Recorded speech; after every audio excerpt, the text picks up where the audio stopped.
প্রতিদিন রাতে ঘুমানোর আগে 6টি আমল করতে ভুলবেন না। 1, কালিমা পড়ে ঘুমালে যদি কেউ মারা যায় তাহলে তার মৃত্যু হবে শহীদি মৃত্যু। 2, দুরূদ শরীফ পড়ে ঘুমালে মৃত্যুর পর দুরূদ হবে সুপারিশকারক। 3, ঘুমের দোয়া পড়ে ঘুমালে সারা রাত ইবাদতের সওয়াব পাওয়া যাবে।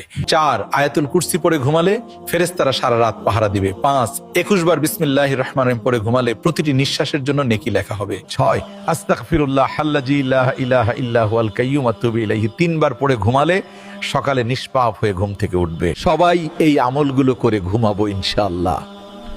ভিডিওটি ভালো লাগলে বন্ধুদের সাথে শেয়ার করে দিন।